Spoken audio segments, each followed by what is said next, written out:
Marami ko talaga.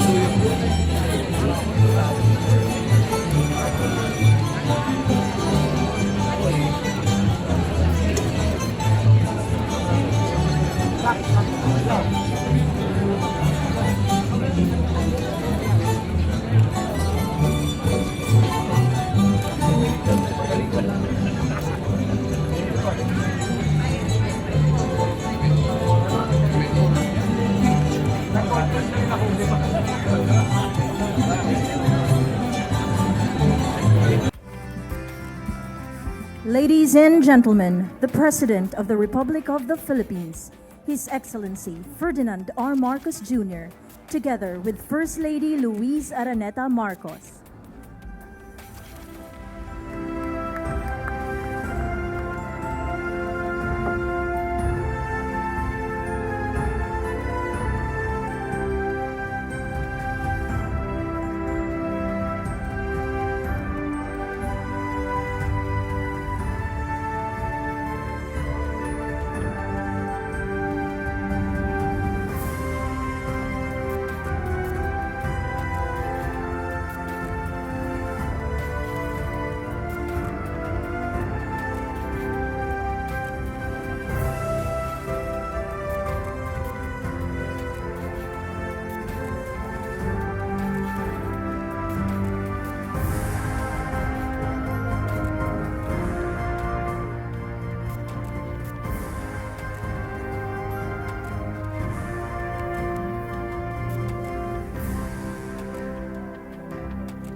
At least we started off on a happy note. Ito na si Jerry Dali. Una, kinuha mo yung upuan ng First Lady. Tapos kinuha mo yung microphone ako. Hindi na.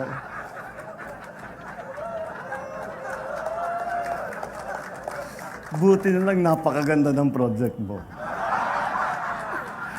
Maraming salamat, Secretary Jerry Acusar, sa iyong pagpakilala nung nahanap mo na rin yung tamang mikropono.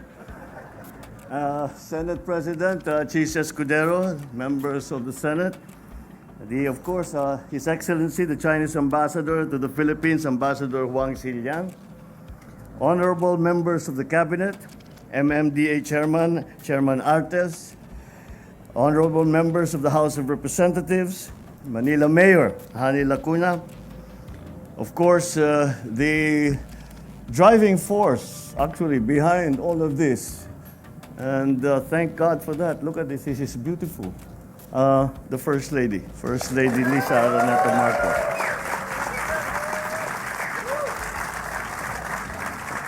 My fellow workers in government, distinguished guests, ladies and gentlemen, I suppose we can call it a good evening to all of you.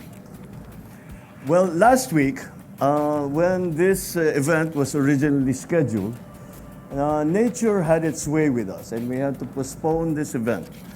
Nature reminded us once more who is truly in charge. But nature has also taught us that patience and perseverance is rewarded.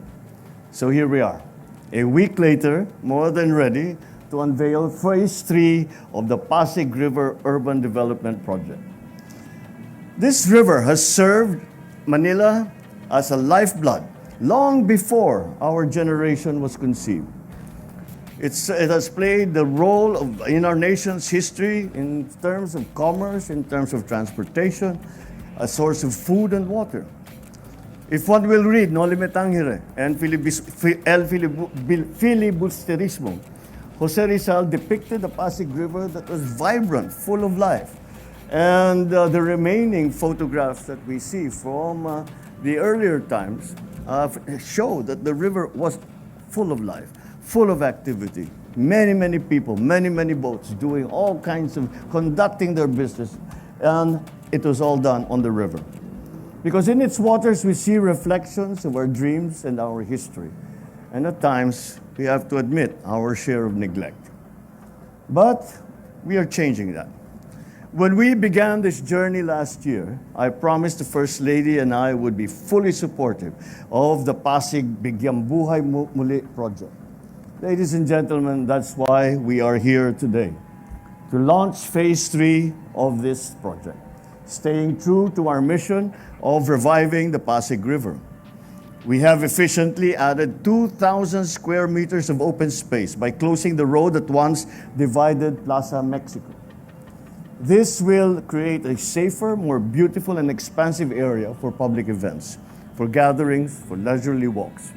More than a development project, it symbolizes unity, honoring our past while embracing progress. As we move to Maestranza, we will introduce an esplanade featuring a gallery walk that showcases local art and historical narratives. The esplanade will also include dedicated bike lanes and walkways, ensuring safety and accessibility to everyone. Our journey extends to Fort Santiago, where we will unveil the moat view, offering a new perspective of this historic fortress. At night, the monumental lighting will illuminate the ancient walls, highlighting the beauty and significance of our heritage, creating a stunning visual experience. With the opening of this new phase, we have created a pedestrian-friendly heritage corridor. One can jog, walk, or bike from Intramuros to Manila Central Post Office, across the historic and beautiful Jones Bridge, into the equally historic and cultural Binondo area. And I think it serves, Ambassador, perhaps, I am sure you know, but I think it is deserving of repeating to remind everyone that the Chinatown in Manila is the oldest Chinatown in the entire world.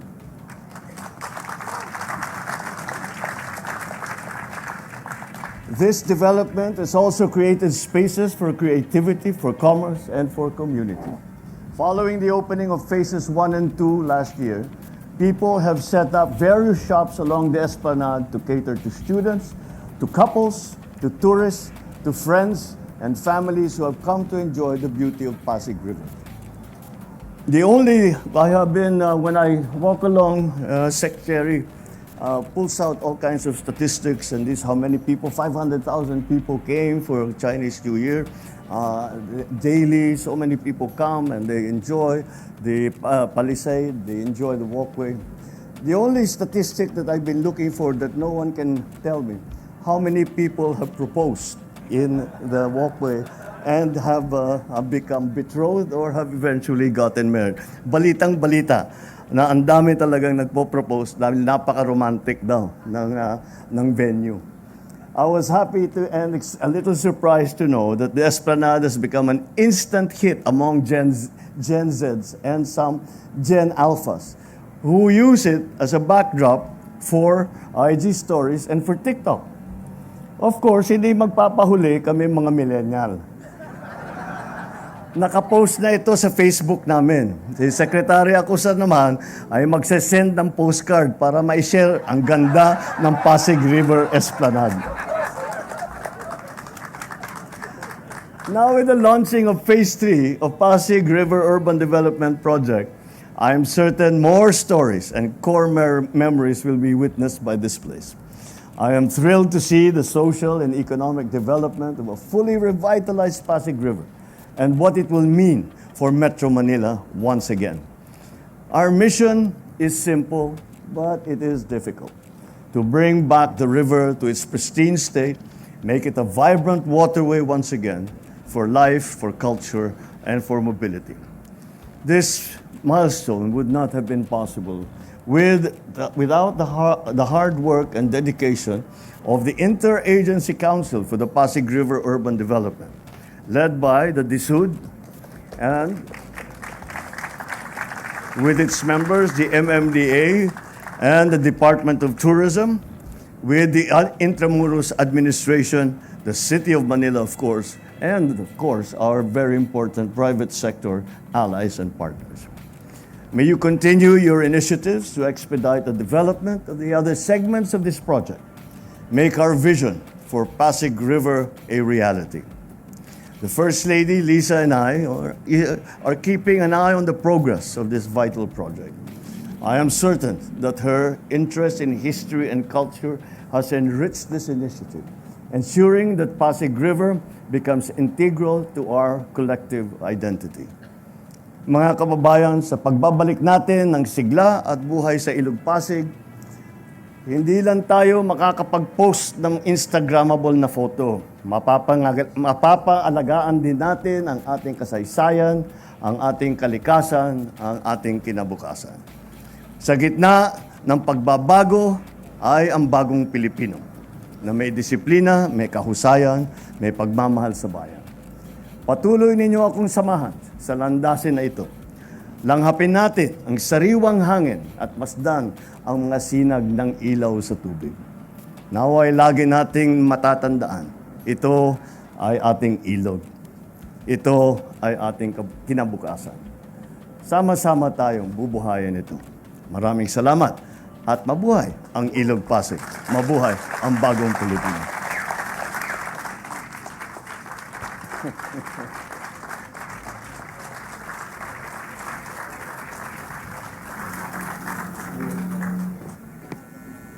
Thank you, Mr. President. His Excellency, please remain on stage as we invite First Lady Luis Araneta Marcos, Secretary Jerry Acuzar, Chairman Romando Artes, Secretary Junvic Remulla, Secretary Cristina Frasco, and Manila Mayor Honey Lacuna to join you on stage for the ceremonial pressing of the button for the finale of tonight's celebration.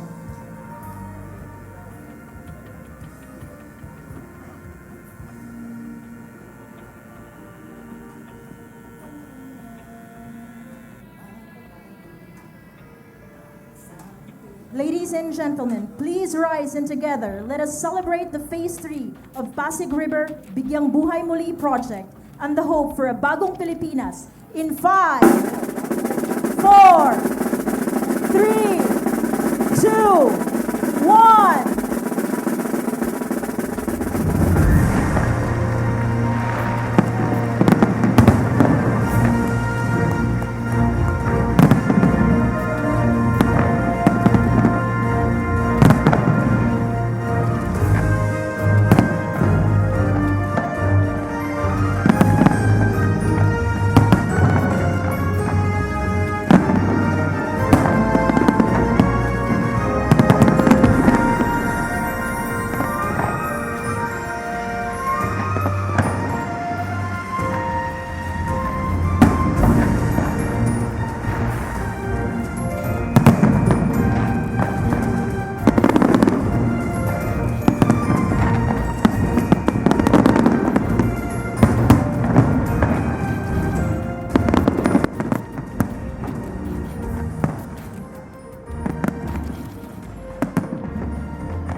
and gentlemen, thank you for joining us tonight. We look forward to seeing you at the next Pasig River launch.